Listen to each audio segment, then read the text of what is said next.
I've been a hairstylist for 23 years. I'm the creator or owner of Gold Studio Experience in Portland, Oregon, and the creator of Gold Studio Academy. I'm the co-founder for Presley Poe and Friends and the creator of my 22 karat scissor experience. I'm a globally recognized educator, and currently I'm showcasing curly hair more so on my page because that's what's being looked for in my community. But I'm actually I guess you could say, specialist in many fields.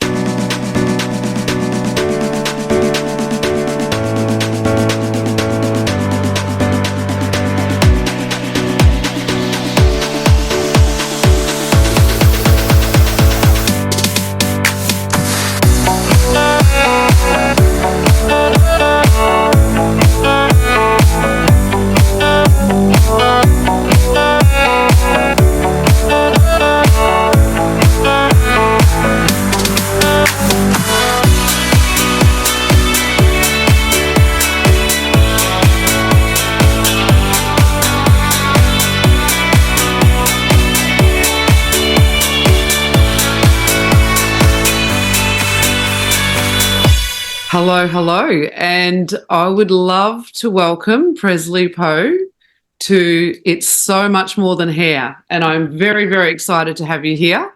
Thank you so much for joining me. I'm excited to be here. Thank you for having me. You're welcome. So, I've been following you for quite a while, and I'm just I love watching your work and you create. Presley's what would you describe yourself as, Presley? Oh my goodness.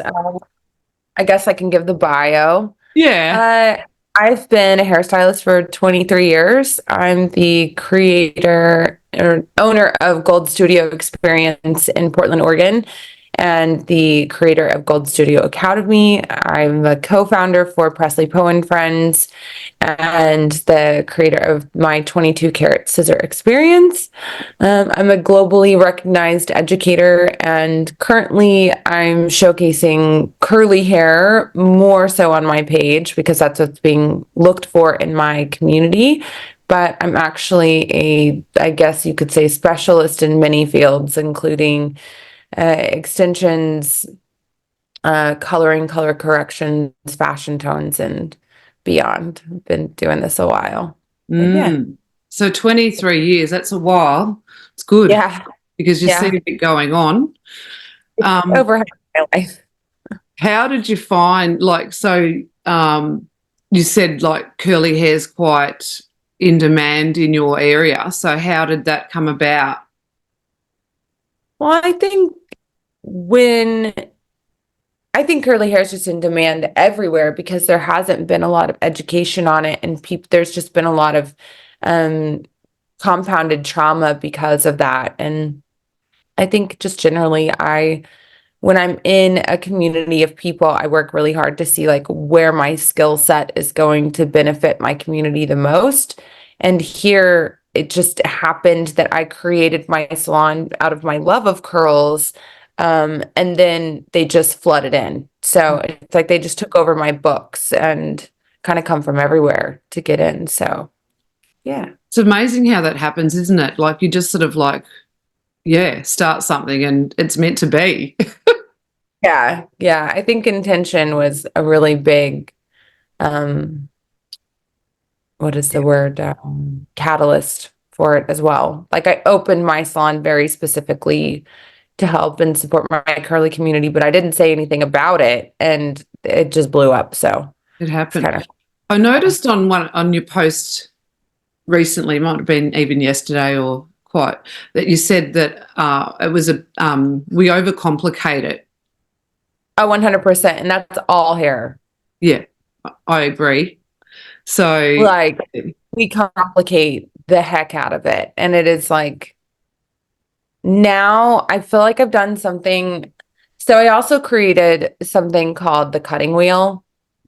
And it's been like my life goal to blur the lines between cutting and coloring for like my whole career. And in my education, in my educational focus, which has been like the last decade of me just like teaching nonstop, I have been trying to figure out how I can get this to happen, because I realize that we have this kind of Bible when it comes to hair color. And we didn't have anything like that for hair cutting. And I was like, how can I get people to see that these two things are similar, that they are the same, except that one is applying with a brush and paint, and the other one is your brush and the paint is the structure. And I created something called the cutting wheel. And so now, we have the ability to like have a wheel that literally says if this is on the other side, it negates the other one. And you can do a pinch of this, a dash of that, a bit of this, and you get this shape. You can have secondary, tertiary shapes, right, that we can put in. But no, we weren't taught anything like that. We were taught very like black and white hair dressing. So That's interesting. So I'm an educator too. And have you heard of pivot point? yeah, of course. Yeah. So that's where I've taught pivot point for many years because we were taught how to teach it. And they have structure, and it's like a bit of a recipe. So it's interesting how, but again, it's just whether it lands, with it, correlates with our creative brain and our, logical brain in a way, isn't it? Like how cutting comes together, but it is about shape, isn't it? I just think like when we've done things, like when we work with things like pivot point, I feel like I personally have gone into classes and I'm like, I leave feeling more confused than when I walked in. Like there's like so many steps that I'm just like, what? And then it's like very technique driven of like, okay, so now that I know this technique, and what I've discovered is that we're going out there and we're like, I know this technique and I know like this geometrical way of cutting and this very like, quarter-inch subsection, da, da, da, da, da. And then we are looking at someone else who does something differently, and we're saying like, you're wrong for that. Like you can't do that. That's not how it's done. You're supposed to cut wet. You're supposed to do this. You're supposed to cut strong, then cut soft, then do that, that, that, that, that, that, that. And it's like, wait, what? Yeah. And then we're all out there like, I think one of the biggest sayings is learn the rules to break the rules. And I'm like, yeah, but you literally can't break the fundamentals. Like they actually do not change. You cannot physically break them. And then I was like, okay, but we're also being taught the fundamentals in like square, round, and we're not actually being shown why they work or who they work best on. It's just the technique. And so we're going out there just kind of like blind leading the blind of like, now I have this Rolodex of techniques. And then you go out there and you try to execute them on people, and you realize rather quickly that it doesn't work. Yeah. Because the hair type is different, or physics weren't designed in the geometrical type of structured haircut, and you need physics to understand curly hair because it moves, like it expresses itself, or even thick hair with like wool texture. So I was like, okay, what if I just designed something that was so simple that it's like literally fail proof? I was like, here we go. So if you take all the things that we've learned in all the different ways, like what I created was a way that no matter what your cutting structure is, no matter what your background is, if you're super advanced or super new, it works. And it works every time. And it works for the simplicity of what you need to do behind the chair to do a really good job. Yeah. The first time. So is it a physical thing or a guide, or what is the wheel? So it's literally a cutting wheel, just like a color wheel, where it shows you like, this is horizontal hair cutting, vertical hair cutting, over direction. The only three things you can do in hairdressing, right? Or hair cutting and color application. It's the same thing. Like you can only lift the foil, put it in place, or shift it to the side. It's like, that's it, Yeah. So it's just a guide, it's a wheel like that, and it tells you what it does so that when a client says, I want this, you just look at the wheel and go, oh, that one does that, and then you do it. Oh, So that's so even if your cool. pivot point, even if you're, it doesn't matter what you are, you can go, oh, okay, so I know pivot point, but I was taught in school this specific haircut, but she's saying that she wants that, and that's not that haircut. So I need to go to that side of what I learned and do that one, of like, Yeah. don't start square if you want round. Yeah.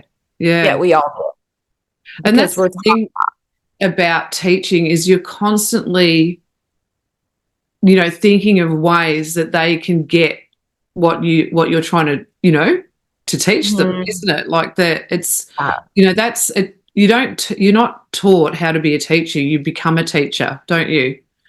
Mm. Like you Yeah.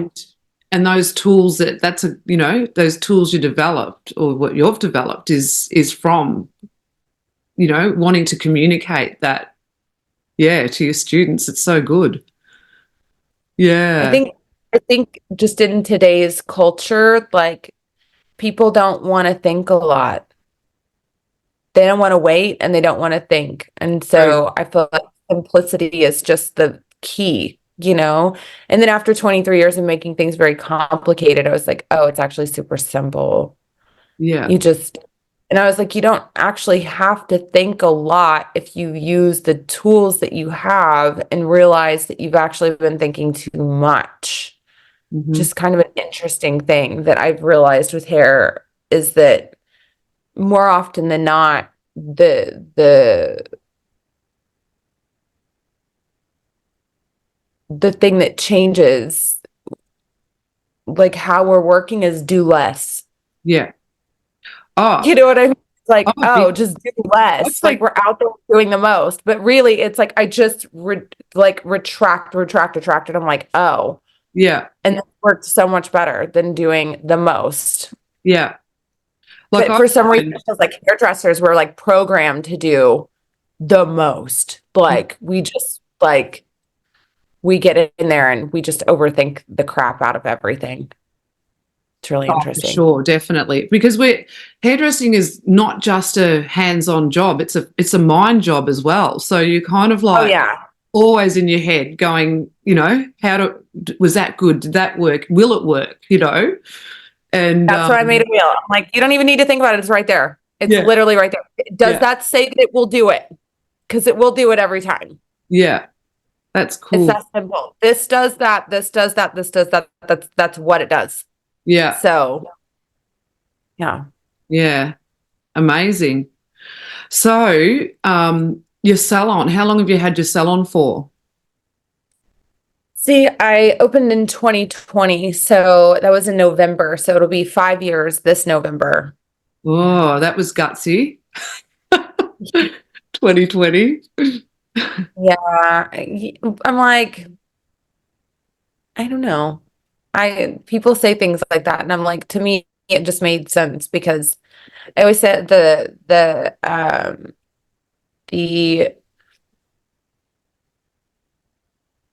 the unfortunate circumstance of COVID gave me the fortune of what I do not have, time. And so within that time, I was able to create a space that was meant to create space for people and make them feel safe. So it's just kind of like, how do you make the best of a bad situation? So for me, it was trying to Fantastic. turn thing into a blessing. And Absolutely. it's That's great. And definitely like, been a learning experience. if you don't know any different anyway, it's only moving forward, isn't it? Yeah, real life. Yeah. And so you've got like your scissor brand. So how did that come about? People just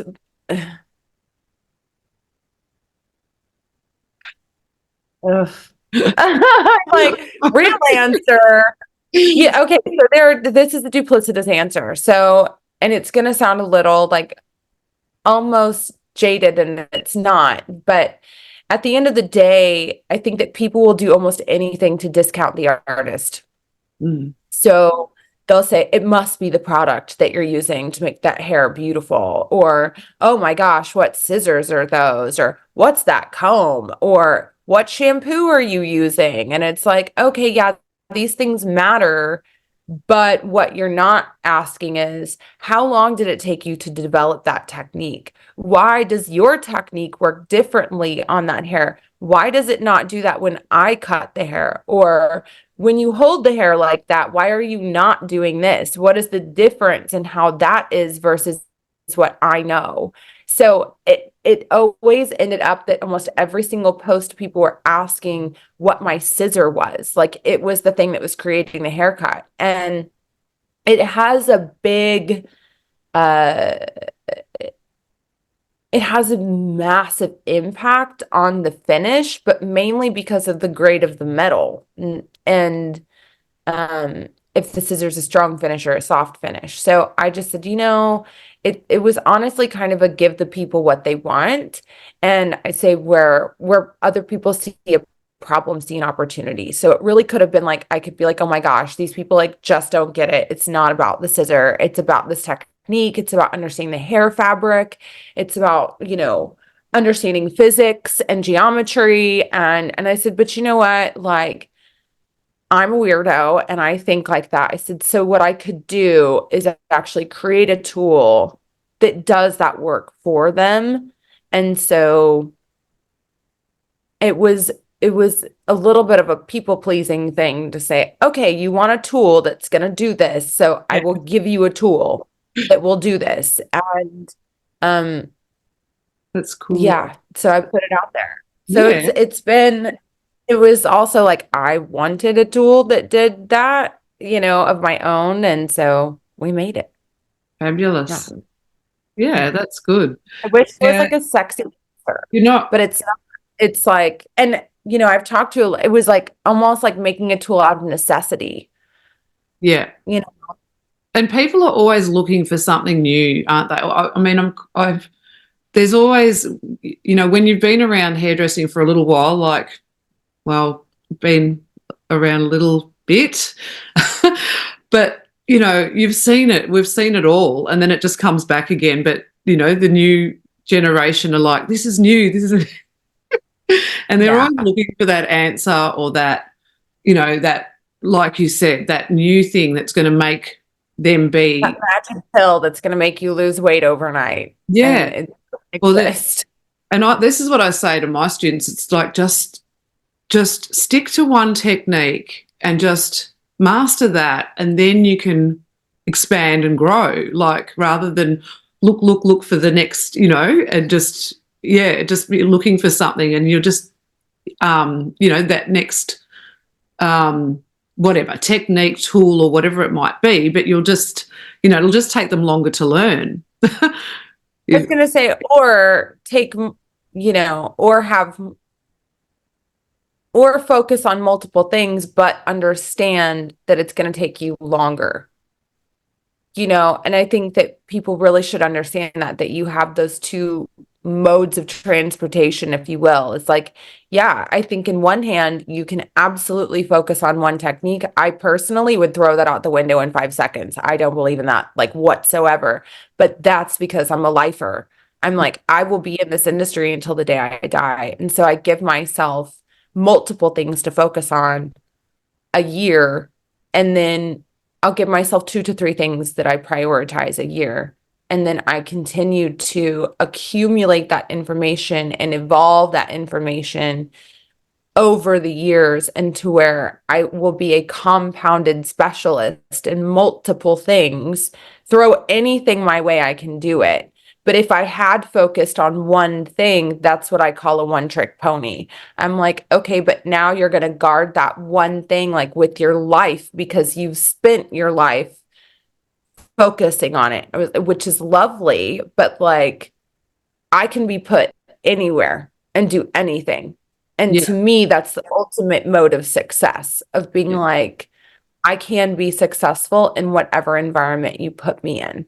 And I Yeah. think that there's almost like kind of a soft landing ground there of like, I can do anything because I never focused fully on just one thing. But I do think that it's important to focus and to make sure that you're not just like throwing your attention all over the place, and give yourself like put attention and then intention behind certain things, but continue to evolve and move. And I think that that's particularly important for this generation as our communities continue to be melded together and hair textures continue to evolve and change. Like, I think it's especially important that we continue to do the exact same thing, to meld, evolve, and shift, and see our artistic medium in a different way, Mm. or in a movable way. And because that's just what's happening, and it's happening faster than it ever has before.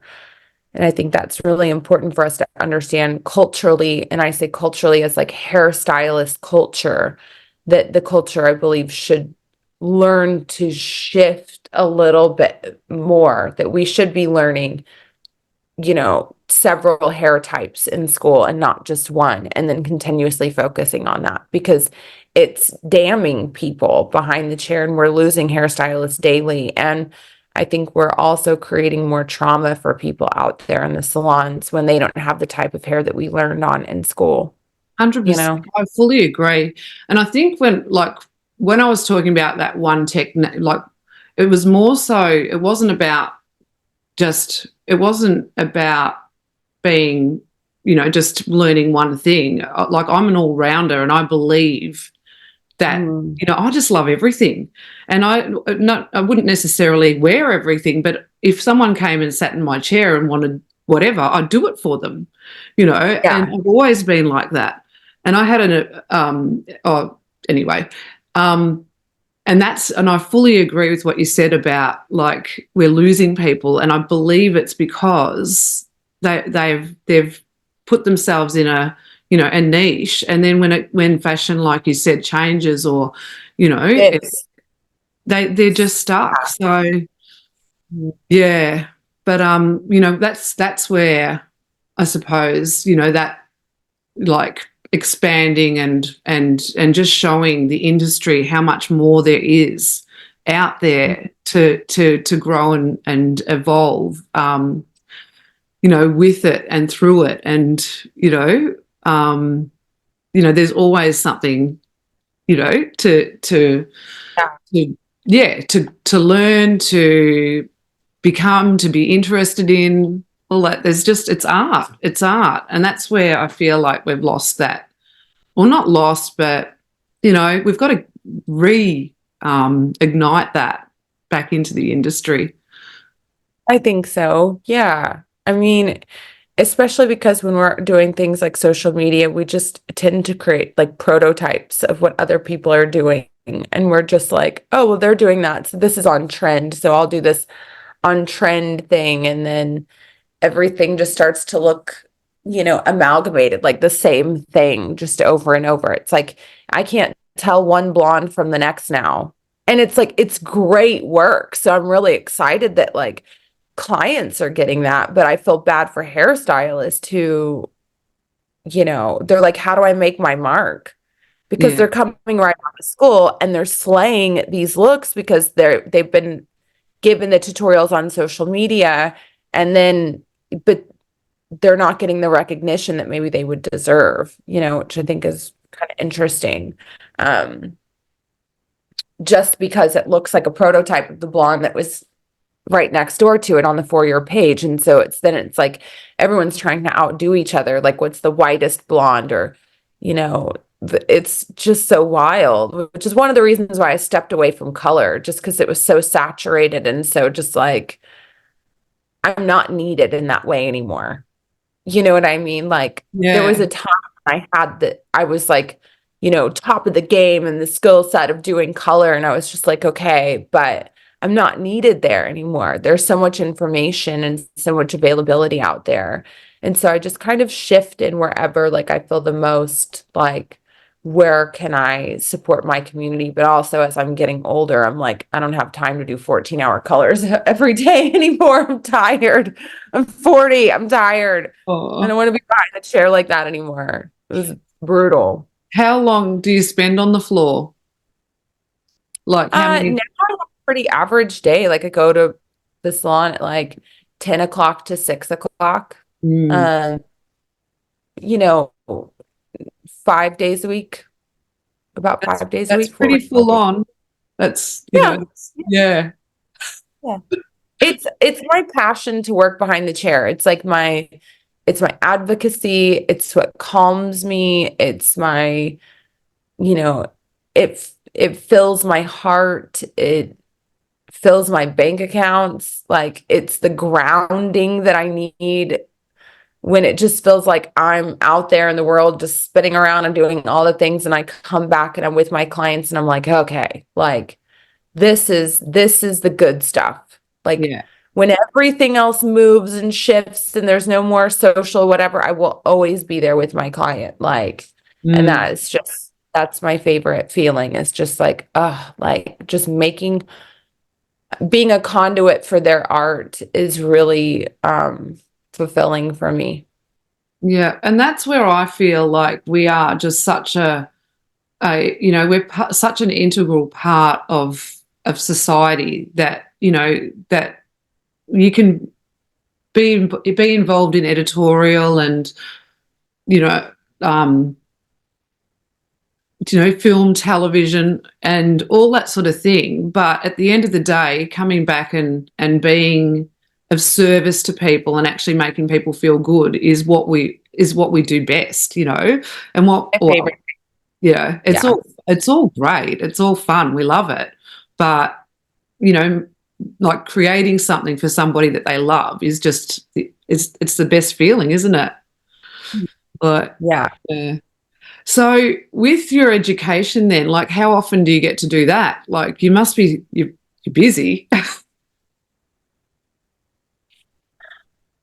I feel like I don't get to teach as much as I would like to, but I'm just kind of addicted to it. I love teaching. It's like if if if working behind the chair wasn't a thing, like I think teaching is one of my favorite things in the world to do. Because I learn. It's like going to school every time I teach. Yeah. There's this strange addictive quality to not knowing what I'm going to learn that day and to not knowing what someone else is going to learn that day. And yeah, but I teach pretty often, once a quarter in the salon, although this year I've been doing a lot of work on the salon, so I haven't been teaching in-house as much. And I teach online and in person, and then it's show season right now, so we've got lots of shows coming up, so I'll be on the road pretty shortly doing a bunch of shows and things like that. But I don't know, as I've done it over time, it feels like I'm doing it less, but maybe just because it's gotten easier, you Mm. know? But there's like a busy season between April and October. So I'm just like, I rage between those seasons in that time. And then it just kind of goes quiet. But yeah. Do they come to you or do you do both? Go to do in salon training too? Oh, both. Yeah. Yeah. Yeah. Yeah. They they can come to me or I could go to them, whatever Yeah. works. So with show season, what does that involve? Mostly just stage work, so working at like Premiere and places like that. Yeah, fantastic. That's good. So, have you got a big team back at your salon that look after things while you're away, or do they come with I have you? a very small team. Hiring has been very difficult for me because I require unicorns, I guess. And so it has not been an easy thing for me to find a team of people to work with. Mm. Not at all. But the So, ones that I do have are ride or dies. They're amazing. I have like four core girls and they're just amazing. Like we do everything together. oh, that's good. Yeah. So, is it hard finding? Yeah, well, you just said it's hard finding It's staff. So, incredibly difficult. have you got much competition, like salon competition around your area or do they poach other staff, or does that happen much? I don't even know.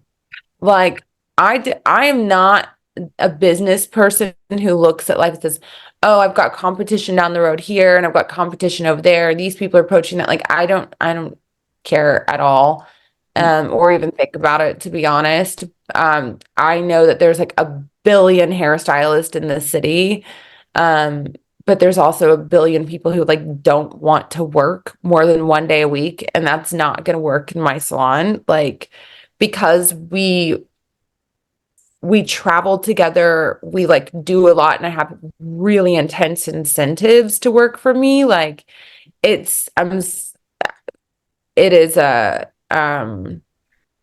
it is a privilege to work in my salon, and one that we do not take lightly, because we have each other's back so hard. And it's like, we hire more on personality and heart Mm-hmm. and work ethic. And that's just incredibly difficult to find right now. I feel like more people are coming into other people's businesses with an entrepreneurial spirit and not supporting the actual business that they walked into, which I find very alarming and off-putting, to be frank. Mm. So it's just been difficult to hire in that way, because people tend to come in and be like, "Oh, well, I only basically want to work like one day a week." And then they interview you and say, "Okay, so exactly what are you going to do for me? Because I would like X, X, X, X, X, X, X, X, X, but also I would like to not work more than one day a week, but I want the full benefits of working in your space. And I think that you should run your business this way and Mm. do that differently." And it's like, what? Like, I don't know where that took a turn. I'm like, but if someone sees this and you hear that, like, business owners are not going to want to hire you, because you don't walk into someone else's home and tell them how to do their dishes. Like, that is Mm. just very bizarre to me. I don't understand that concept. So, unless people walk through the door that say, "I respect your culture. I see what you've built here, and you have a beautiful family that you've built, and I would really like to be a part of that. I feel like we're really aligned, and I want to invest in your business as I know that you will invest into my business." Mm. That is what I look for as a business owner, not someone coming in to tell me to run my business differently, or to take advantage of how I'm running my business while not actually investing in it. So it's been a difficult journey to find that. But when I do, we keep them, and then I Yeah, take care of them like hard. Like, that my team happens. is amazing. Yeah, that happens here too. It happens here too. It's just like a thing. I feel like it's just happening out there, and I don't understand the sense of entitlement.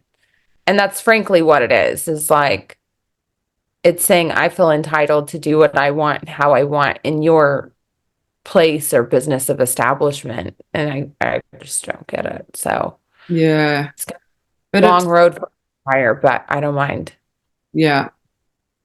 I think it's just once like I was saying to my students today, I said I've never ever looked at hairdressing like, it's long hours and bad money. Like, they've got to get out of that mindset and into that, how, the great job that it is, that the great work environment that you're in, or, just how fun it is to be in the industry, instead of just, thinking about the outcome, or, yeah, and just putting that outcome out with I think everything else. people, they go in with the feeling that they're going to make a lot of money really quick and it's going to be really easy.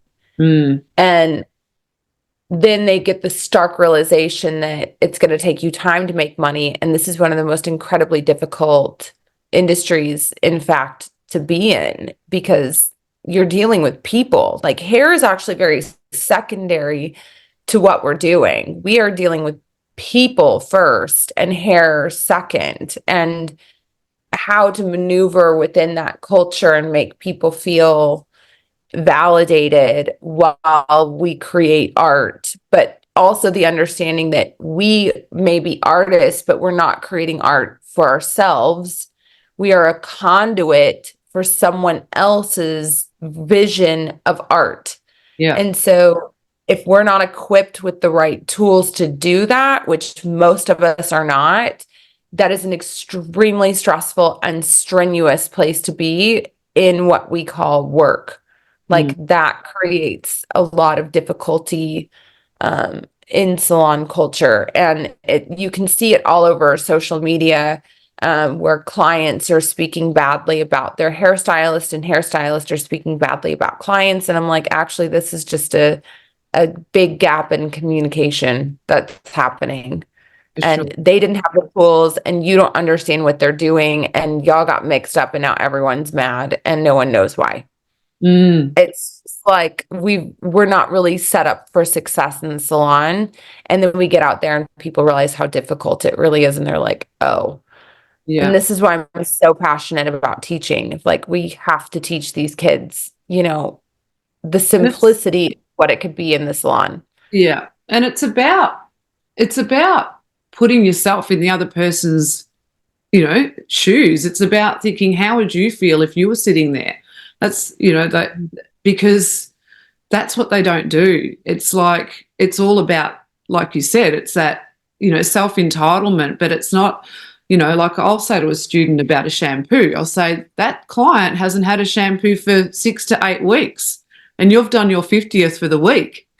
You've got to put that aside and give them that one shampoo that they're going to get for the next, 8 weeks.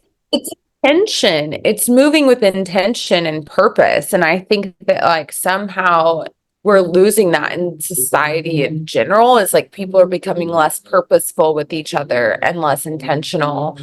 And it's like, one time I actually have it tattooed on my body, very big.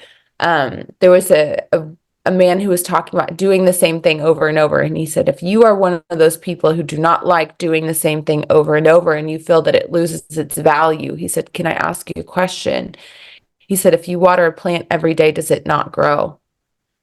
And he was like, that is called uncommonly disciplined. And that's what I have tattooed on me. And it's just that understanding that every decision that you make today determines the opportunities of your tomorrow. And every decision that you make today determine the opportunities of your tomorrow. If you eat the hamburger today and then the pie and the whatevers and the da-da-da, you could have diabetes tomorrow. You know what I mean? Everything you do determines what you can do, and however, if you were like, taking care of yourself and doing well, like you might feel better on a daily basis than the person who's standing right next to you who did it. And it's like, that's the thing that we're losing track of. Like, it might be your 50th shampoo of the day, but it's that client's first shampoo of 8 weeks. So if you lose your intention behind how you touch that person, how you talk to that person, you are, in fact, like, you're inherently reducting their experience. And their experience is your paycheck. So, you know what I mean? And it's like, yeah, I recently had a falling out with someone. I don't tend to hang out with my clients a lot because these things happen. People get comfortable and stuff gets weird, but they weren't comfortable with 2 haircuts and I knew it. And I gave them, I said, hey, I was like, I haven't seen you for a haircut. And I was like, I knew that they're just also in a weird place in their life and in their hair, and things are shifting around and they want things. And I was like, I can't make your hair curl pattern change, but I can get you to that shape. And I just knew that we were having miscommunications already. Anyway. And so I had sent them and I said, I said, hey, I haven't seen you and I haven't done your hair. I was like, I hope you're well. And they were like, yeah, I wasn't happy with my last 2 haircuts. And I said, I could feel that. And I said, honestly, there's a person here their name is so and so. And I was like, they're really incredible. I was like, sometimes you just need a shift. And I said, they do really incredible curly hair. I said, or we could have had a communication breakdown in which I just wasn't understanding what you wanted. I said, I also might be at a skill set deficit to be able to deliver to you what you want. I said, so here's some information of someone who might be able to help you. And they said, well, what I feel is that you got too comfortable as a friend and catching up behind the chair to do my hair accurately. And I was like, I'm going to course correct you real quick. Like when I'm behind the chair, I'm professional and it is my actual job and duty to catch up with my clients. Like, and it is something that I pride myself on, that no matter how long I've known you, no matter what our relationship is, I will do your hair to the best of my ability every single time. It is what I have banked on because I believe that people are not worth less over time. They are worth more over time. And the longer I've known you and the longer you've put food on my table and money in my bank, the more intentional I will be with you and the more purposeful I will be with you. But I think that we tend to work in the opposite, that what she said would ring true for a lot of people. And we do that, and you can see it in just like in friendships, in relationships, and you've been together for a really long time and you're like, I don't even know if they care about me. I'm not that way. I'm like, the longer we're together, the more I'm into you. Like, I'm like, this is a building thing. So it's just interesting how we're navigating these relationships with clients, how we're navigating our relationship with like what we do for a living and how we do it. Like, you know, Yeah. it, it That's the passion. I think that's where that's the passion of doing your job really well, like that just, yeah, like you can see that. And it's sad that she actually, life, like that it's actually just, that's life. That's how I go about life. And that's why I think that hair has such an unbelievable impact, because I just became that person who was like, wait, though, like this is the biggest euphemism for life. Like everything in hair, I can relate to life of like, if we work with it, not against it, right? Like it gets easier. That's called life, right? If we continue to be intentional and purposeful about it, it gives back. That energy gives back. Like we could just do so much behind the chair that really is indicative of what we could do in our lives, that everything will reflect back and we'll have this kind of like full spectrum experience of behind the chair really can mimic in life, yeah, and for me it does in so many different ways. But yeah, so true. So true. Love it. I love your message. Very, very powerful, really strong, and really, it's exactly what hairdressing is.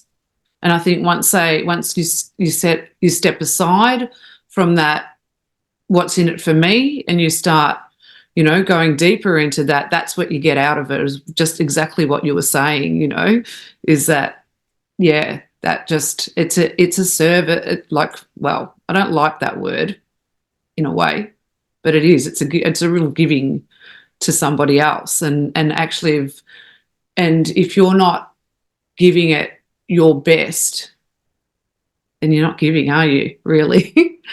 Like, I mean, really, and you're just taking, I had an interesting interaction with someone. I don't drink, but I was out at the bars with my friends. There was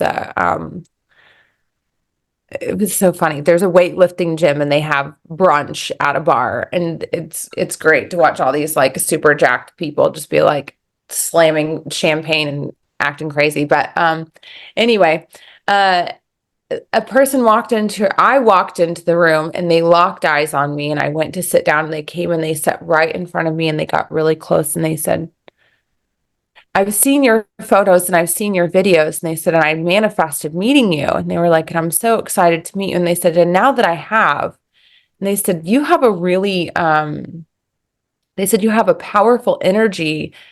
And they said, but what's interesting about you is that you don't take when you walk into a room. And I was like, huh.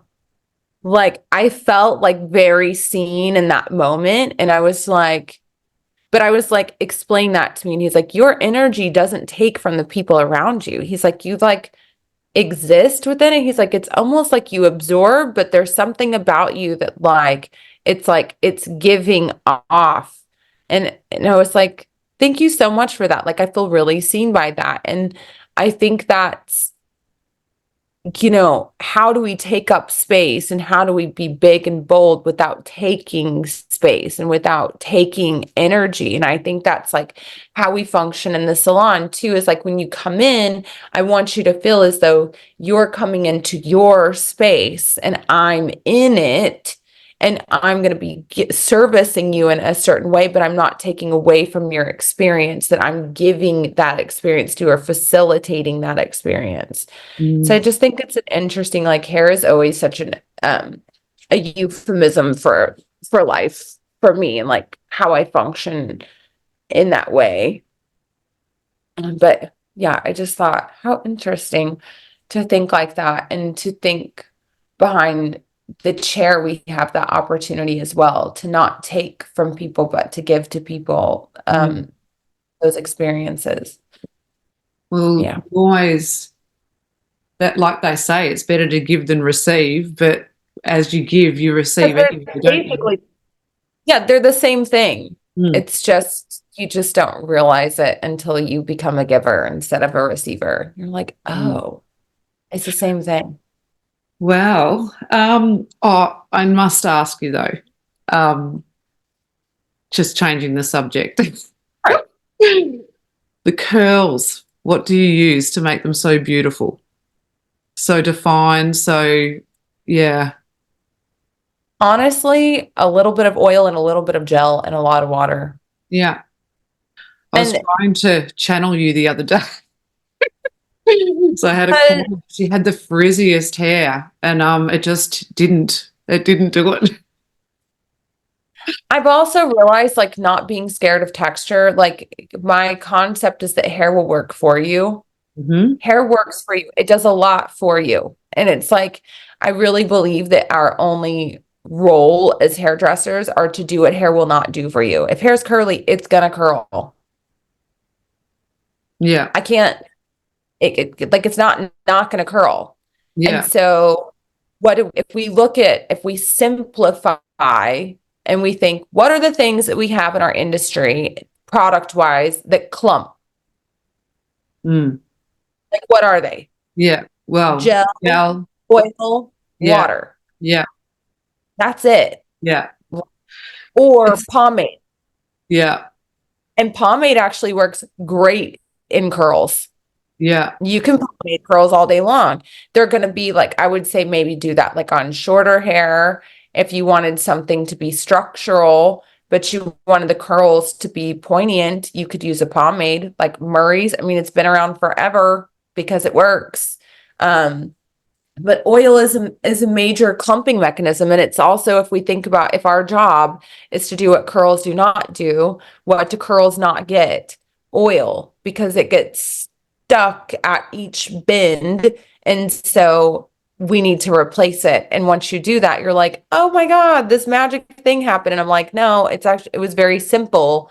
If you look at the structure of the hair, and say, what does this give me? What are the features and benefits of this hair? Does it lift itself? Does it not lift itself? Is it movement or do I need to create movement? Right. So is it curly or not curly? Are physics involved? Like, will it support itself or not support itself? yeah, Or is this geometric? Is this hair that's more structural and I need to use geometry or whatever? Or it's like, does your hair get naturally oily? Okay, so my job is probably to use dry producing products on you. Does your hair not get oily? Okay, so my job is to give you oil products in your hair. It's very simple. And curly hair more often than not is more dry. So it needs more water and more oil. It needs more moisture. And the more moisture you put into it, the more the curls lock up. Mm. You're very, And we've got a very similar philosophy on, I don't use a lot of product myself. I'm not a big product person, but when I do use something, I want something that works. And that's probably why I don't use a lot of products. Like, so, well, not why I don't, it's because that's why I'm not really all that across products, because, you know, I'll say to the students, you've got to use product with purpose, you know, like not just for the sake of, oh, what can I put in the hair? Like, really, and sometimes you don't need to put anything in the hair. Sometimes the hair's fine. yeah, Like, and you know, the longer I do hair, the less product I use. I'm like, I don't really need a lot. yeah. Like for Well, I was curls, I'm telling, like pressure, oil, water, yeah, like maybe a gel for casting, and that's it. yeah. I just let the hair do its thing. The I heard once that Sarah Jessica Parker's hairdresser just uses castor oil on her hair. So I Mhm. don't know whether, you know, how well that goes, but And luscious and magical, and it always has been. yeah. Yes. So anyway, thank you so much for probably taking up so much of your time. You've got probably trillion other things to do today. I do, but it's okay. Oh, that's good. I'd just like to ask you a couple of questions that I just had down. So, who does Presley Poe's hair? My teammates begrudgingly, but I do have my braider, Lola, and she's great. She's the sweetest. But yeah, my team will begrudgingly do my hair. They don't like to do it, which is so funny. But That's or funny. myself, mainly myself. I just do my own hair Oh, most of story of a hairdresser's life, isn't it? Um, do you have any advice for someone coming into the industry and, you know, someone who perhaps wants to go down your path or a path similar, like education, curly hair? I think when people come into this industry, just being aware that it's more difficult than it looks. Don't fall for marketing schemes and ploys. Um, take all the education that you can get and focus on your fundamentals. Those never change. Oh, and the thing is that everyone out there is going to say that they have something different and no one does because the fundamentals don't change. So that's the marketing schemes, right? And I myself am like in that whole like I want you to buy my education. I want you to think that I'm doing something amazing. I am doing something amazing. But what I'm Wow. doing is using the fundamentals in a different way than maybe you are. But we're still using the same tools. So understand that the only thing out there that's new is perspective. The perspective of someone who's using a fundamental in a way that makes sense to them. So attach yourself to a branding or a philosophy that makes sense to you as far as perspective goes. Like we've got Ira, right? And he's like the clock cutting perspective. Like that makes sense to him. And he's like talking about like time travel and shifting this way. And I was like, this sounds like magic. But really, he was just talking about this is how I perceive the fundamentals. And if it makes sense to you, then follow that person. Like just go that way and be like, okay, like this makes sense for me. If pivot point makes sense for you, go with pivot point and be like, okay, like this is what I know, but find your fundamentals and then you can view everyone else's education from an objective perspective outside of their marketing and their perspective because you have the fundamental core and you will learn more understanding those key elements. For And it sure. will help you be less judgmental of what other people know, you know. which I think is so important. So good. So, have you got any highlights or funny moments or things that you could recall or share with us about hairdressing, about the industry? My gosh, I don't know. It's kind of a weird one out there right now. Hair, I feel very far removed from what I do. As I've gotten older, I go to work. I like, all I think about is hairdressing, but what I don't think about is what hairdressers are doing. You know Mm. what I mean? Like, I don't know any of the drama. I don't know anything about anything. I just am like kind of in this bubble of like, this is the goal and this is how I'm going to reach it. So I really feel like I'm kind of lame when it comes to It's not lame. That's good. Because anything out there. if we were all focused like that, then there wouldn't be half the drama that goes on in the industry. Yeah. I have no, I don't know anything that's going on out there that's cool. I just teach Cool. and do hair. I know. I tell people, I'm like, I'm really not that cool. Like, I show up for events that are in support of people that I love and of my community, and those are really cool. But then I just, go home, and then I just think about hair and like how to get other people to think about hair in a simplified way. And that's it. I don't really have a lot else going on. Well, that's enough. Besides going into nature. I'm like, cool, okay, bye. Like, I just run into the forest for an entire day, like yesterday. So is that what you do with your to down in your downtime and your relaxation is getting into nature? Yeah, 100%. I'm like, oh, look, people are not over there. Run. And then I go that way. Yeah. No, I'm actually very much an introvert. So Yeah. I think what people see the highlight reels of my life and they're like, oh, you are out and you're doing all the things. And I'm like, no, I just take pictures of stuff when I do it because I don't do a lot. I just work. Totally get that. Totally I get work, that. I work out, and I go into the forest. And That's, like, and I read a lot. I totally get it. My husband's he works in the media, and sometimes when we go out, um, we're out on a table with people, and I'll look around, and I'll be the only one sitting at the table, and it's nice. And I think because you've spent all day with people, so it's just nice to have. Yeah, it's like I've spent all day with people and I study them and I do, I kind of do like social experiments at work and I just study people and see like what they're about. And then when I go home, I think about, okay, how can I take that and then apply it to hairdressing and then teach people about it. It's my life. It's really what I think about and do. It's kind of lame. Fabulous. Well, that's good. I loved it. Great speaking to you. Thank you so much for your time. It's nice to meet you. Yes, thank you. Yeah, it'd be great to catch up again in maybe another 6 months or 12 months or so and see what more you've achieved, what goals you've conquered and what the next ones are. Yeah, So I'd love that. Yeah. Let me that'd know be great. time.